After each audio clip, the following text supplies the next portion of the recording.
Hello, everybody. Welcome to the 15th episode or part in our series on Try This. And we're looking at key 15, which is create a place. I'm going to start by sharing my screen. So let's hope this works. How's that? Can everybody see that? Yep, Cool. yep. Okay. For some reason, it's thrown it up there, but I've got it down here. Look, you can all see that. That's perfect, is it? That's fine. That's working. Lovely. Okay, so let's see if I can move the slide on. Yes, I can.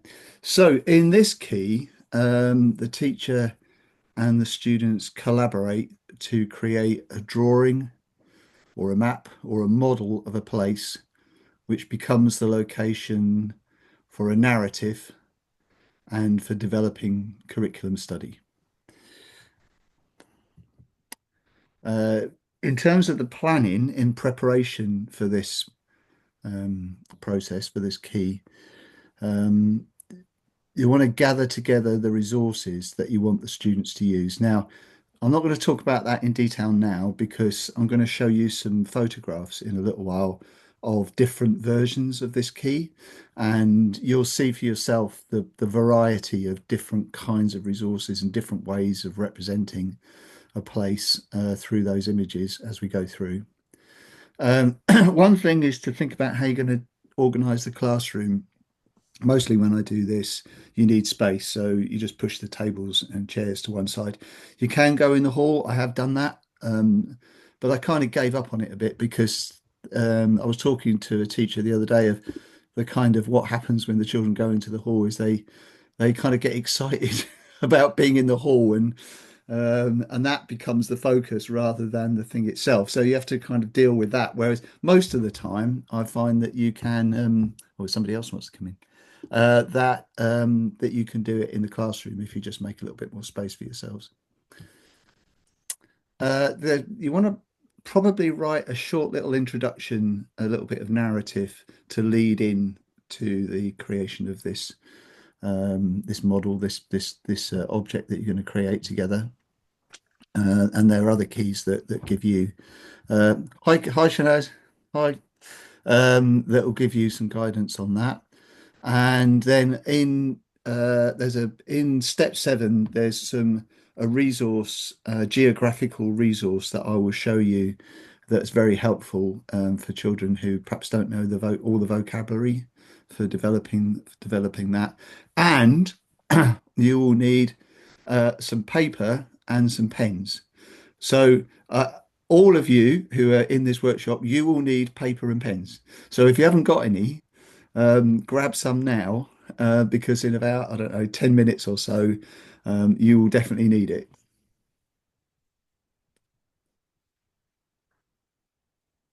So let's look at some examples. So here's the first example that I'd like to share with you. This is a wreck of the Titanic on the ocean floor. Now, one of the things about this key is it works brilliantly for all ages of people.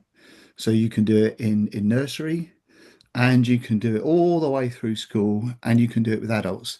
This image was created by a group of teachers in Jordan when I was working at a summer school.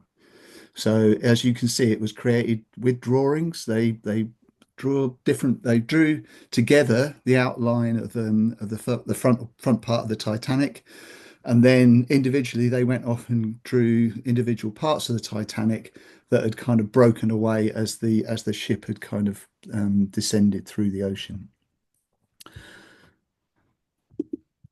This I came across this while I was looking through my photographs, and I'd almost forgotten that I'd done it.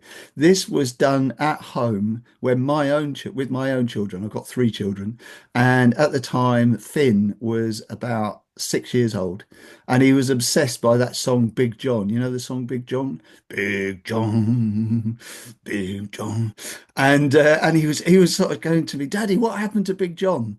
And I sort of tried to explain it to him, and then I thought, well, why don't we create the mine? And that's what we did. So and then the girls, I've got two girls, they got involved as well because they were like, "What are you doing?" And I was like, "Well, we're creating the mine for Big John." So the image on the left is the mine shaft. So at the top is the sort of entrance to the mine. Then you've got the shaft itself, and then you've got the part underground, and then there's a close up of the miners trapped by the collapse. And what I did was I just got a picture off the internet, stuck it on the paper, and then the children just kind of drew their own kind of things around it, including help, help, and other things. And then they spent the rest of the day rescuing Big John, who who did survive miraculously and needed quite a lot of surgery. And I was Big John, obviously. Um, this is an island of castles. This again was done by adults, and on the summer course, you can see the castle in the middle there. This is a map of a lion refuge, and you can the first photograph you can see is the class creating the picture, and the teacher is getting involved with them. This is not something the children do on their own. The teacher is involved with it all the way through, and then there's a picture of the uh, the lion refuge finished. As you can see, some of it is drawn directly onto the big piece of paper, and other bits are created on little bits of paper. And then you can see there's bits of writing as well, which we will get to as we go through the key. This one, this is a tomb of bulls below the desert in Egypt in a place called Saqqara. So if you ever go to Egypt, there's a place out in the desert, and if you go underground, there are all these tunnels, and in the tunnels are all these tombs, sarcophagus of bulls, because bulls were sacred creatures. And what the children here are creating are the tunnels underneath Saqqara, and then you can see them researching ancient Egypt on their iPads, and then they're drawing the things that are in the tunnels, including the sarcophagi. I don't know what the plural is for sarcophagus. Um, and this is an animal sanctuary. Now, I wasn't in the class when this was done, but that the girl at the front with the butterfly in her hair, that's my youngest daughter, Etty. And I included this because it's the only example I've got of children using chalk directly onto the carpet. And as long as you've got a caretaker who doesn't lose their rag, this works really, really well. And particularly for young children at this time, Etty was just in reception. I think she'd just been there for a term. So I wanted to, this is the only photograph I've got of very young children using this key. And this one is the Garden of the Selfish Giant. I don't know if you've come across that story, but the reason well, there's a number of reasons why I include this. One is because it's using wool or bits of string, which is something that Viv and I have kind of got a little bit obsessed with in the last couple of years as a way of doing this. But it's the only photograph I've got. But this was actually taken more than 20 years ago. So it was, I sort of hadn't really remembered that I'd used string back then or wool.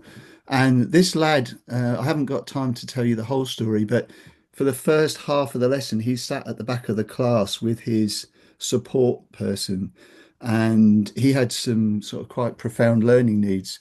And he was obsessed with cars and vehicles, and the rest of the class were building this kind of garden for the selfish giant.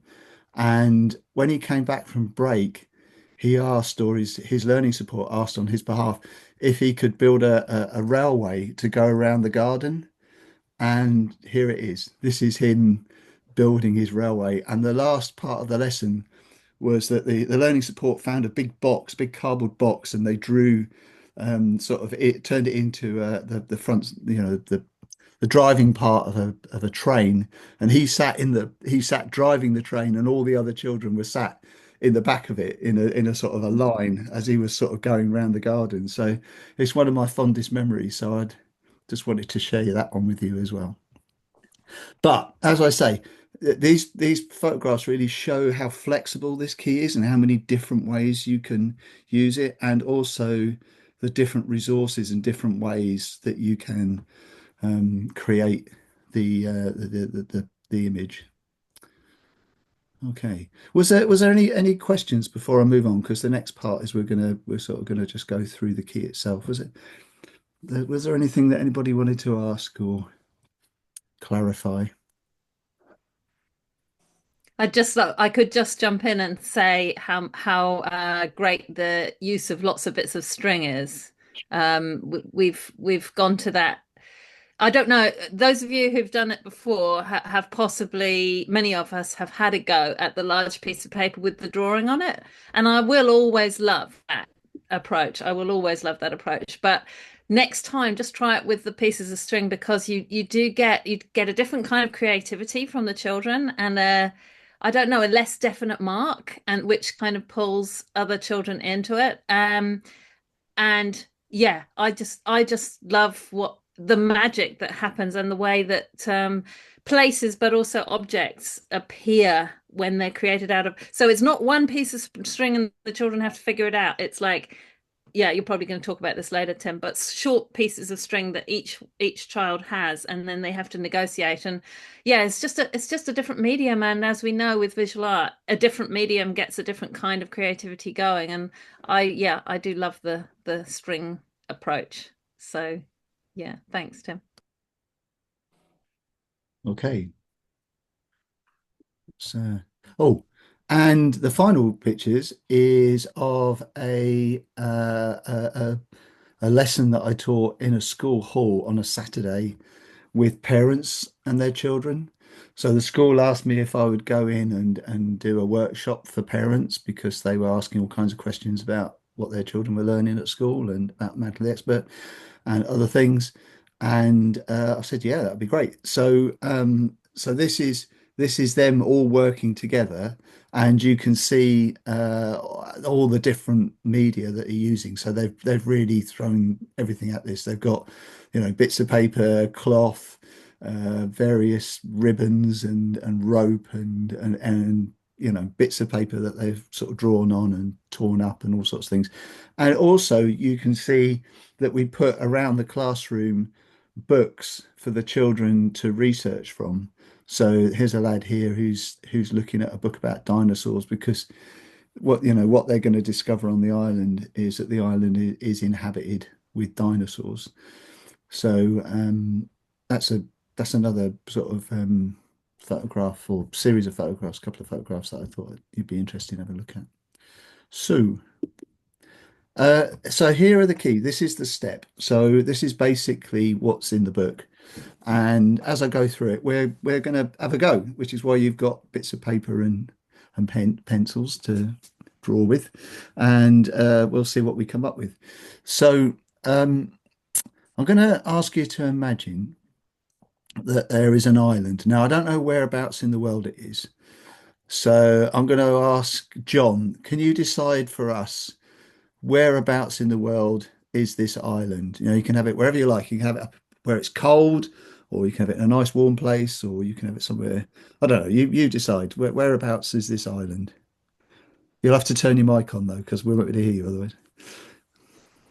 It's a long, long, long way away from any other land. Yes, And so, the continental masses are miles and miles away. So it's somewhere in the middle of a vast ocean.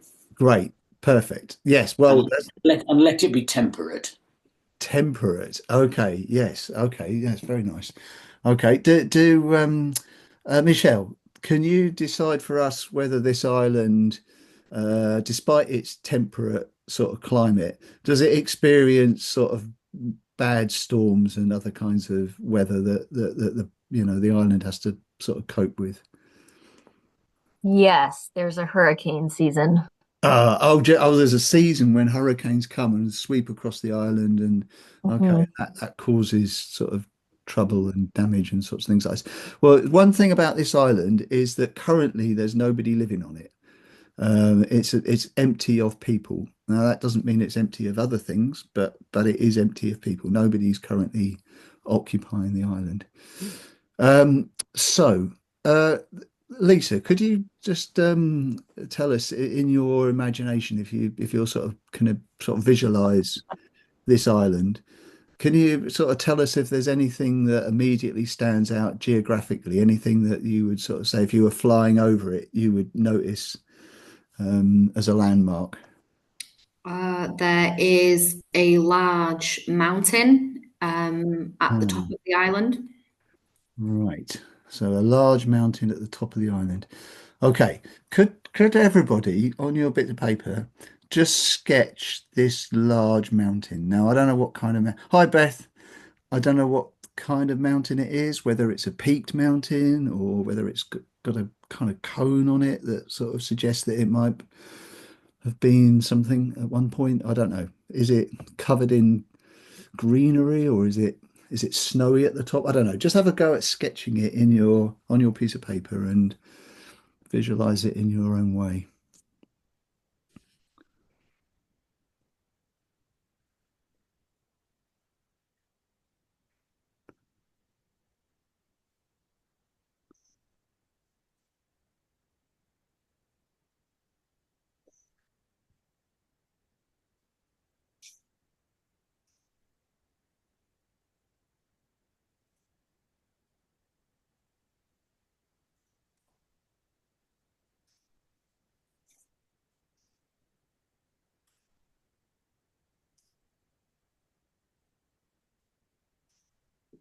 Okay, let's see what we've got here then. So, Charlotte, could you just give us a sort of brief idea of is there anything notable about your mountain? Well, yeah, there's a little crevice at the very top, and there's smoke coming out of it, and Uh, it's only a little crack between some boulders, so it's a bit of a worry. and there's just a small amount of smoke coming out Yeah, of there. it's beginning to come out. Hmm. Okay. So and that does sound a little bit worrying. Okay. Any other signs? Anything else, Ulysses? Anything that you could tell us about the mountain? Yeah, well, it resembles like if it was the head of a person. Oh, And it also has some holes forming that go all the way through the mountain. oh, So when the air goes by, it produces sounds, oh, whistling sounds. oh, wow, okay.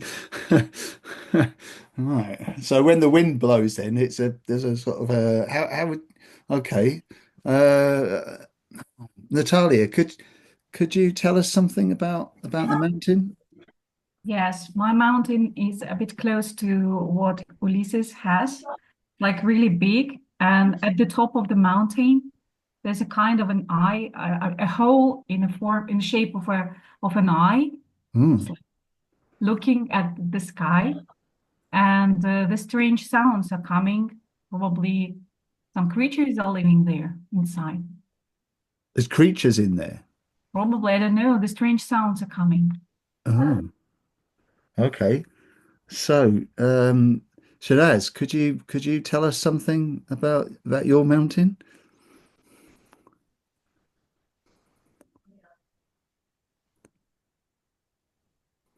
Uh, on my mountain, there is the like signs of a old building, like just the Uh, ruins of an old building at the top. But just very like uh it's very hard to make out what kind of civilization it was, but there's something there. something there. Oh, okay. Oh, that's fascinating. So there's some signs of an old building near the top, but it's been empty for a while. You can tell that, can you, just from looking at it? So Yes, it's a sort of yeah, kind of a ruin or something like that. Oh, interesting. that's right. Yeah, ruined. Yeah. Yeah. Okay. So could I ask a general question then? Why might people in the past, now we're not really sure how long ago, but long enough for it to become a ruin, why might people have built a build? Is it a stone building, Shanaz? Is it built out of stone? Yeah. Okay, so why might somebody have built a stone building at the top of, of a place like this? A vantage point to see who's approaching the island. Ah, yes, that's one good Maybe, reason, isn't it? maybe. Okay, so let's just go with that then. Let's go with somebody's built something up there as a vantage point to see who's approaching the island. So when you hear that, what comes to mind for everybody? What are you sort of thinking? Who might these people be? What's their reason for wanting to be able to have a vantage point? What's their motivation for that? Because lugging stones up the top of a mountain and building something up there is not easy, is it? They must have had a good reason for it. Michelle. Um, well, they need to protect their island, so there's likely a resource there that they don't want anyone else to Uh-huh. just come and take. Yes, that might be the reason. So there's something to protect, something that they're protect. We don't know who they are or what they want to protect or who they want to protect it from, but whoever they were, it was a while ago, and they're no longer here, and now it's a ruin. Well, I suppose if we manage to get a chance to visit the island, we might climb up the mountain and find out a little bit more because there may be all kinds of things up there, mightn't there? Once we get up there, but well, that'll have to wait because we're not yet on the island. Um, could I now ask you to just very quickly, and I'm not going to ask you to take very long, and if we were in the classroom, this is probably where we get the string out and we'd all have a piece of string, not a long bit, but just a sort of bit of sort of half a meter or something, 2 or 3 feet. And what we're going to do is on the piece of paper, can I just ask you to, and again, I don't want you to think too hard about this, just see where your pen goes and just draw the outline of the island.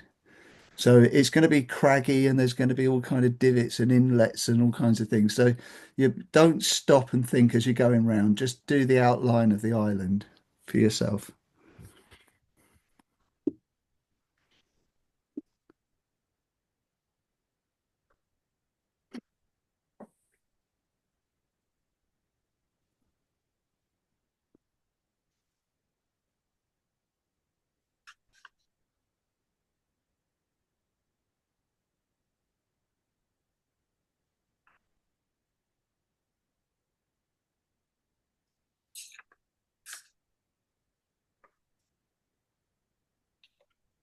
Okay. So now I'm going to ask you to have a look at this image. Can you read the words? It's very difficult for me to know whether you can or not. I suppose it depends on the size of your screen and the quality of your eyesight. But so this is I would put this up at this point for the children because they're unlikely they'll have some geographical vocabulary, but it will be limited. So this is a way of expanding their knowledge. And at this point, I'm anticipating that they're interested enough in this island to look carefully and want to learn these things. So all I'm going to ask you to do is to draw something on the island. So now we're each of us doing it individually. This would be done together as a class. So the thing that you draw would be on a separate piece of paper, and then in a minute there'd be an opportunity to put it on the island. But because you're each of you, we're not in the same room, you'll be drawing it directly onto your island. So you'll be positioning it somewhere on the island. Does that make sense? So, for example, you might draw a cave somewhere up in the north, and that might be quite near the mountain, or there might be a waterfall somewhere else. But you just draw one geographical thing somewhere on the island, wherever you like, really.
course, it's maybe off the coast. There are some geographical things included here that are out in the sea. So I don't know if something you've drawn is off the coast. So it looks like people are still drawing. I'll wait, just wait a couple of minutes for you until you finish. This is a bit where Viv is like now drawing away. There's a whole island coming, isn't there? Well, I was going to say, don't wait for me to finish I drawing know. because it'll be tomorrow. Okay. Oh, you carry on. If you're still drawing, carry on. But I'm just gonna assume those people that are looking up have finished their bits, and we'll listen to them first and then come round. So, Charlotte, what have you got on the island? Well, I just very interested in the pool, actually, a pool of water. A pool of water. Then there's a bit of a river leading to a creek. Ah, okay. So, in terms of the way that you've oriented the paper, could you describe whether the pool is to the north or the south or the east or the west or some variation in between? Whereabouts on the island would you put it? Oh, it's quite central. Central. Yeah, Yeah. central. Okay. So there's a Facing north south. uh-huh. Okay. So it's facing north south, but it's central, and there's Yeah, there's a pool of water. Could you yeah. give us some idea of the size of it and the scale of it? What is it? Well, it's not very large, and No. um, I think it's going to be very busy with fishing there. Okay. So you'd expect to find fish in that pool. And is the water flowing into it or away from it? Yeah, into it, and then away Okay. into the sea. And then away into the sea. But Okay. yes, with a waterfall. I just Ah, I just love the waterfall. It's on there anyway. So. yeah. Yeah, no, great. Okay. Viv, are you ready to tell us Sure. about yours? I love this poster because there are words here that I've used without exactly knowing what the thing was, and there's a Right. couple of new words. Anyway, I'd already drawn an what I now know to call an atoll with a lagoon in it. Ah, So yes. it's Nice. quite a large one, and it's on the right-hand side of the island, so northeast side of the island out to the coast. Mm, And it's like a crescent shape, and there's a large lagoon right. inside it. I don't. Are atoll? Do you know anything about atolls? Do you know how they're formed? We have them in the South Pacific, and Yeah. they're usually risen from the volcanic, and they're often the whole country. So it is a little Yeah. interesting to see that. I'm taking liberties, I think, having it sort of stuck on the outside of a country, but that's Right. okay. I But wanted there to be a lagoon. I love lagoons. yeah. Yeah. Yeah.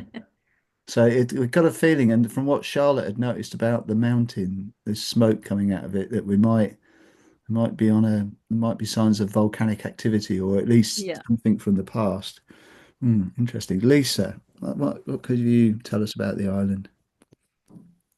Mine was quite minimal because I think you said draw one thing, so I did literally Yes, just of draw course. one Yeah, yeah. thing. Sorry. I have the shape that I drew naturally lent itself to having quite a few bays around, sort of inlets into the island. And then on the west, there is a large beach. Right. Okay. Great. Yeah. Because the big difference between what we're doing and what you'd be doing in a class is you'd have 30 students or something like that, and they'd each have their own small piece of paper, and they're drawing their thing on their bit of paper. So a beach would be perfect because it would be like, well, whereabouts is the beach going to be? So could you tell us whereabouts on the island this beach is? If you sort of think about north, south, east, west, and whatnot. Yes, the beach is to the west of the island. It's Yeah. central and to the west, Yeah. and then the volcano, the mountain, the volcano that we spoke about before is to the north. Yeah. So that's quite a long distance between those two places. And how about your lagoon? How does that fit in terms of the beach, Viv? Is that close to Oh, the it's on the opposite coast, on the opposite side? Okay, right, okay, fine. on the east. Yeah.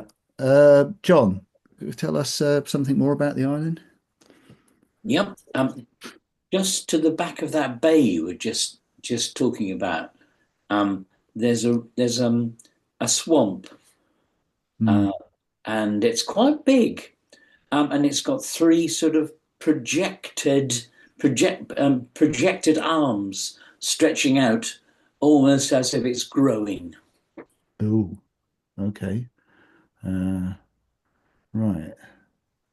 So it's a swamp that's stretching itself across the island then. That's my feeling for it. Okay. And how far, how many is it in? Could we distance it in miles or is it in yards? I mean, well, sorry, I should say kilometers and meters rather than. I can't do that. I can if I try, but not now. Um, No. I think it's yeah. I think it's only got on the east projected arm.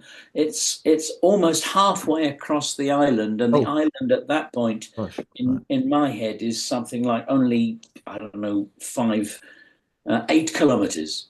Yes. Okay. Right. Yes. Fine.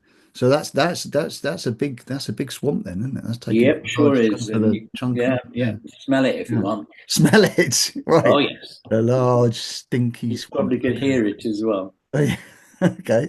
Uh, well, it seems to suggest then that this island gets a lot of rain or water at certain times of the year. So that might be something to do with the different seasons and the the hurricanes and things. Yeah. Okay. Michelle, could you tell us something more about the island? Yeah, on the west coast, I guess it would be north of where the beach is now, where Lisa's beach is a rainforest. Ah, right. Okay. Yes, well, we're starting to learn quite a lot more about this island now, aren't we? And it's different kinds of foliage and whatnot. Ulysses, can you tell us something more about the island? Yeah, from the mountain, there's a waterfall that Uh-huh. then falls into a river. So it seems like if the head is actually spilling water, and then that river goes all the way through the ocean. And there's on the coastline a cliff, and also there are some hills near a mesa nearby the mountain. Great stuff. Shanaz? I had a waterfall coming from Oh, the top of the mountain. oh, right. Yeah. Great. Oh, that Or that that could be on the other side of the mountain. So we get there's a lot of rain and water on this island, isn't it? We're getting a real, it's not arid, is it here? This is this is raining a lot. There's a lot of water falling on this place. Natalia. Yes. My island reminds the outline of a big whale floating, and the island has like two parts. At Uh-huh. the west part, it's like an open area with some mountains and a big waterfall coming down to the lake. Yeah. And just a bit below, there is a very narrow part of the beach and also not a big swamp. But Mm. this swamp is not stinky. It's just a swamp. Not the stinky swamp, Yeah, not and John's. Yeah. the other part is it's a bit bushy and it has got rainforest with some hills, Yeah. and it leads to a mountain which is less big, but it has got a cave. Ah. Yeah, Okay. and that part of the mountain, of the island which has got a cave, Yeah. it reminds a whale's not fin, but the tail. Yeah. And this tail, it has got two parts. One of them is the beach. And it forms like this tail is it's a bit bended, so it shapes a kind of a gulf. inside. Interesting. Right.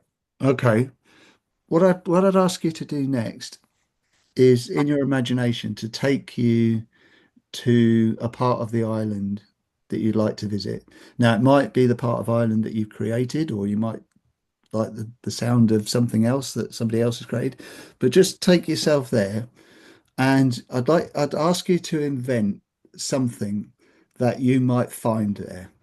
Now, you might have to dig for it, or it might be lying there, or it might be attached to something, or it might be embedded. I don't know. That'll be up to you to decide.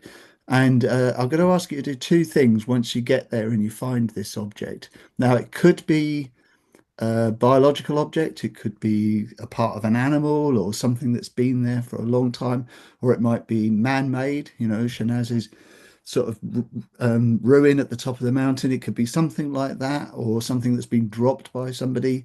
I don't know. It's entirely up to you. And I'm going to ask you to do two things. One is to draw the object, and the second thing is to write a very short, just a small paragraph, little story about that object, how it got there, why it's there, something about it that just tells us a little bit more about what that object is and what it's doing in our story. Does that make sense? Okay, so I'll give you a bit of time to work on that because it's a little bit of a task. Viv. I've just got a teacher comment Yeah, because I go on. can't help myself. I know people are writing.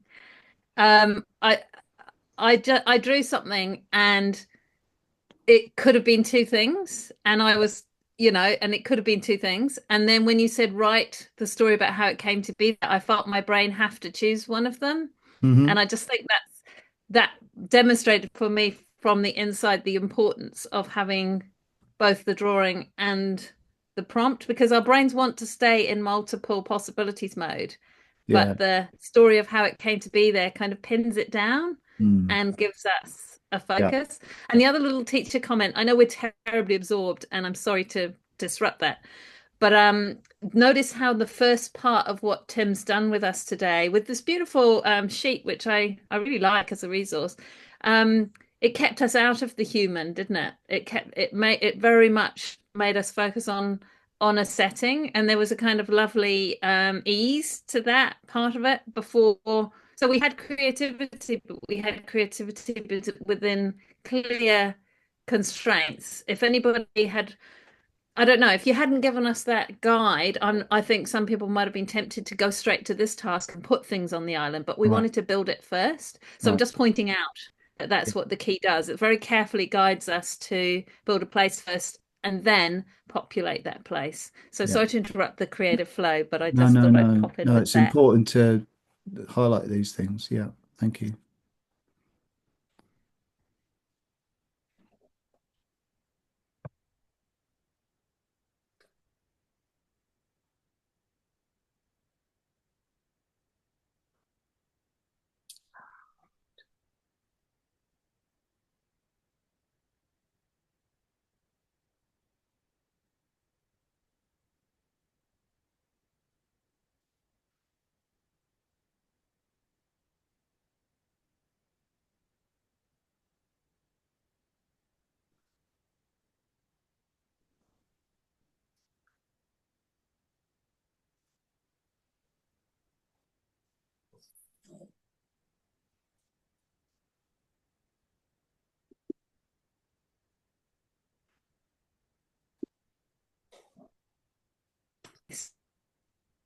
Just going to pause the recording. Oh, anyway, You must have paused it. Well done. here we go. Okay. Right. Where shall we start? Where shall we start? Um, I'd quite like to go to the beach. Lisa, we're heading down to the beach. Let's find out what we're going to find there. Tell us about that. Um, there was a metal box, possibly sort of a steel casing, with rust around the corners and the hinges, secured with a small padlock. And it was found buried by the foot of a palm tree in the sand, and an arrow carved into the tree pointing downwards revealed its location. Um, If you shake the box, it doesn't make much of a sound, but the contents are heavy. Goodness me. Okay. Mm. Right. So, well, I'm not going to ask. I'll give other people the opportunity to ask questions of Lisa because I've got one or two that I'd like to ask, but I'd also like to give you the chance. So, has anybody got any questions that they'd like to ask Lisa about, just to clarify one or two things about this box? Are you sure you haven't looked in it? I know what's inside it. But Don't if tell us. Don't someone, tell us just yet. Just keep But that. it's locked. Keep that. That it's it is locked. locked. Yeah. It's locked. Yes. Okay. All right. But you know what's in. But we, if we were looking at the box, if it was on the floor in front of us, we wouldn't know what was in it. Is that what you're saying? Mhm. It is. Okay. And it's locked. Would there happen to be a map that features this box somewhere in the world? Or not No. this box, but this directions to this palm tree? No. Oh, okay. Okay. All right. Did um did we come across the I think we need to know a little bit about ourselves, don't we, at this point? Where should we just agree that we're some kind of explorers or adventurers or something? Does everybody sort of feel that would be all right for them just at the moment? So we're exploring this island, there's nobody on it. I'm not really sure why we're here and what we're exploring it for. We can maybe that will maybe become a little bit apparent so later on. Lisa, have we come across this by accident or were we searching for it? By accident. Okay. Interesting. Right. Anything else that anybody else wants to ask before we decide what to do with this box? Well, are we treasure seekers? Are we going to really want to know what's in there? Well, we're inquisitive, I think. Are we inquisitive? Inquisitive, yeah. If we're explorers or adventurers, we've got inquisitive minds, haven't we? Yeah, I don't know. How do people feel? Are we treasure seekers or are we? I mean, are we in the loosest term, maybe we are. Where perhaps we want to find out things, don't we? That feels to me like that's what we are. Anyway, John, you unmuted yourself. Have you got a? I suspect that Lisa says she knows what's inside it, so I suspect that in amongst the us band of explorers, there's one who knows more than she maybe is prepared to let on Oh, about oh. why we're there, and I'm not sure that I'm going to give my trust to her. Whereas when we set off, I thought she was really above board, but now I'm thinking, come on. Oh, goodness me. Hmm, Thank perhaps we're not the team that we thought we were. Is that what you're suggesting, John? As maybe we'd have to go back and find out how we got together, wouldn't we? I mean, oh. You see, it starts to ask all kinds of questions about us already, doesn't it? Like, if this story is set in the past, I'm thinking sails and eye patches and parrots on the shoulder, and if we're those kinds of explorers, then we've got good reason not to trust each other, haven't we? I mean, or if I don't know, if we've been sent here on a science expedition, perhaps we are all of us a little bit more trustworthy. I don't know really, but anyway, let's leave that up in the air for a bit. Could I just have a show of hands? If you want to open the box at this point, can you put your hands up? you. Yes. John, you're not keen on it. You don't want to open it, but the rest of us, well, we're opening it. Lisa, all right, we're gonna do it. We haven't got a key, have we? No, but we're able to. We're clever. We're able to figure a way to jimmy it open. Right. Oh, just before we start jimmying it open, is this box valuable in itself, or is it just a sort of No, bog standard? the box is invaluable. Okay. So, well, could you do the jimmying for us? Have you got any tools that you could jimmy? Oh, there you go. All right, you're off. Okay. And does it open with a creak or a crack, or is it rusty and has it been there for a long time? It's rusty, so it kind of as it opens, it kind of doesn't fall apart a bit, but there's no loud crack or anything like Okay. that. Just Just comes just as apart. as Lisa does that, as it sort of pops open or cracks open or however it is, can you just indicate with the with your top half of your body whether you're gonna lean over or whether you want to get back a bit, or how are you going to be? I'm going to go three, two, one, and then I'm going to ask you just to decide. Go. So, right. Okay, Lisa, could you describe what we're looking at, please, for those of us that are, Viv's sort of decided that she's backing off, but the rest of us seem quite keen. What are we looking at? We're looking at a leather-bound book. Oh, hmm. Okay. Just before we do anything with this leather-bound book, has anybody got any questions just to sort of give us some details, maybe? Anybody got any questions they'd like to ask about this leather-bound book? Yes. Go ahead. Can we open it or is it locked? Hmm. Like, is it like a locked diary?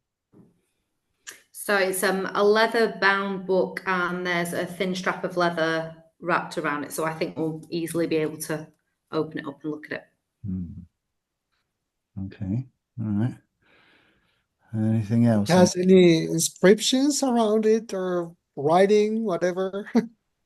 It's just a plain, sort of a dogged leather bound book. There's no inscriptions on it and there's no illustrations. It's just like dark brown leather. It looks very dogged though. It's sort of weather beaten. Okay. Just pause the story at this point. And Lisa, I don't know how far you've developed the narrative, but for the rest of us, two questions definitely sort of spring to mind, don't they? First question is, what's in this book that's so valuable that somebody wants to bury it on a beach? Right. The second question is, who is it? Who's written this? So, anybody got any ideas about why somebody would want to bury a book and lock it in a metal box? Is it dangerous? I mean, that's the question. I mean, does it contain dangerous information, or what do you reckon?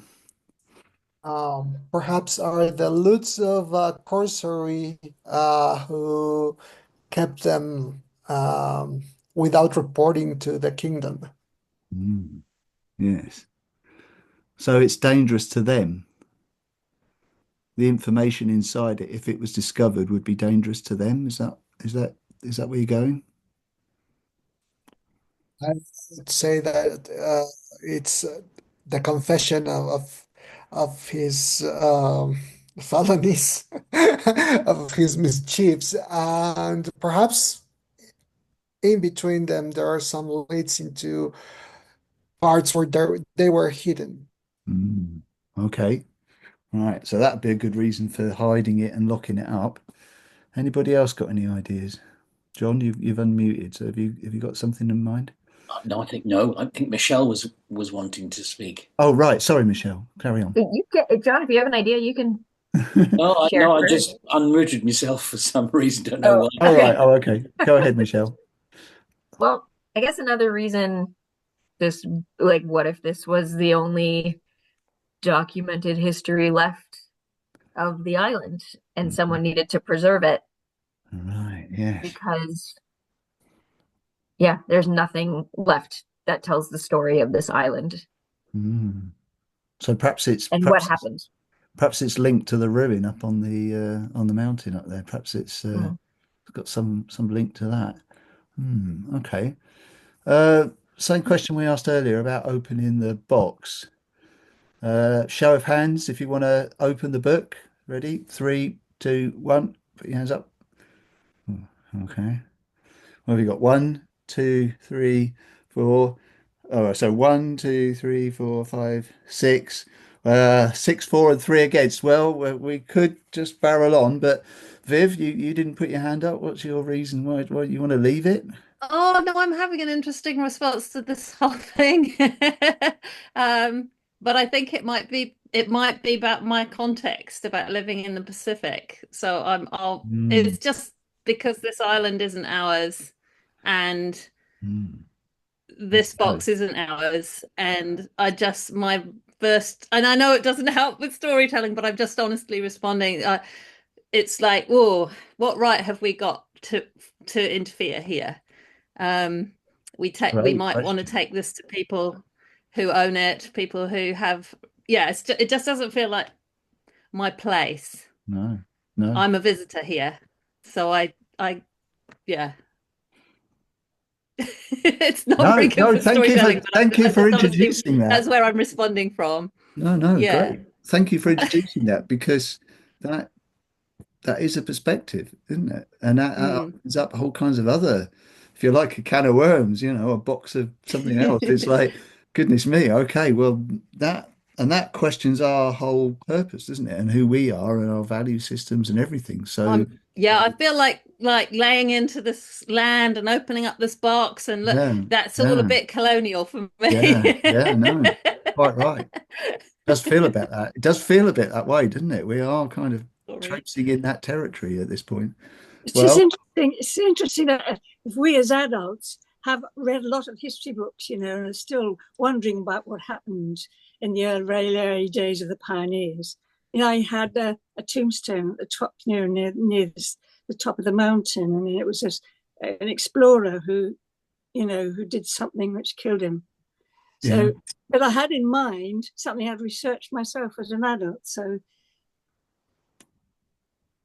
about people who discovered pineapples.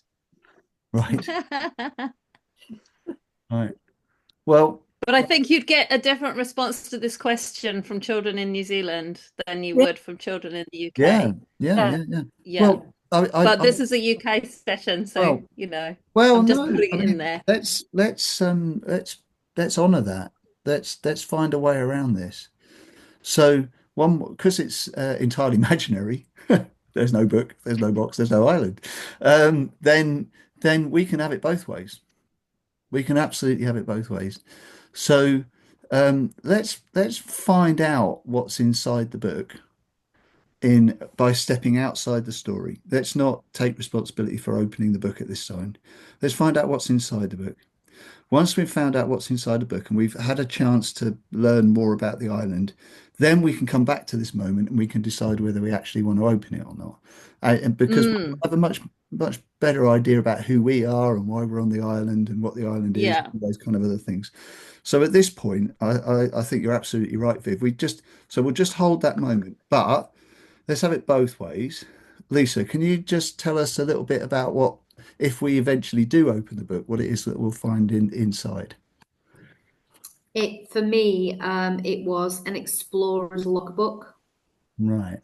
A Mm. logbook of it by So an explorer. someone who had been on the island previously and had found out some of the secrets of the island Yes. and had written those down and wanted to keep them as safe and secret as possible, but Right. wanted potentially other like-minded people to find it later on to help protect the island, to look after the island. Uh-huh. Didn't want it to fall into the wrong hands. No. Right. So, so if we did eventually open the box and we found that it was a logbook from another explorer, how do people feel about that? Do they feel that we would have done the right thing by opening the box, or would they still feel that perhaps we shouldn't have done that? The only reason I'm doing this now is because we haven't got a turn to explore it. We haven't got a turn to kind of unpack this whole thing, and we're going to finish in a minute. So I'm just kind of interested in whether people feel, because it's a book from an explorer, another explorer, whether that where we are in that. How would you say this, Viv? Just to give us a. Well, I'm kind of zooming out to how Want you beautiful to? this is, because what dramatic inquiry and Matter of the Expert and what we want to do here is complexify and grapple and bring up complicated questions, as well as romp along and make stories. So in a sense, it's a bigger conversation Yeah, you're right. than we can Yeah, solve I'm with trying to with a rush it. vote or something You're like right. that. But I think what you've demonstrated really beautifully is how when Yeah, because I was going to hold back on that response, to be honest. I Yeah, just no, thought, I'm glad oh, you didn't. you know, but what you've demonstrated is how people can respond from a different cultural place or from their own, and it's all invited because what we invite is complexity and grappling and wicked problems and complexity, where it's like, well, hang on, let's look at this from a whole different perspective. What about the indigenous Right, ownership of this island? If where this island is incredibly important. It doesn't belong to nobody. If it's in the Yes. Pacific, right. there's a whole indigenous thing here. So, but it doesn't prevent us being able to think about that because we can pause the story. And I Yeah. just love what you just did then.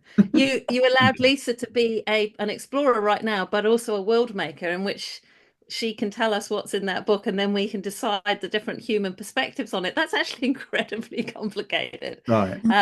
So I kind of prefer to talk about that than talk about what Okay. I think we should. I think you're Well, right. you know what I I'm mean? trying to because I've done that classic thing of getting more interested in the story than I am in actually what we're doing, and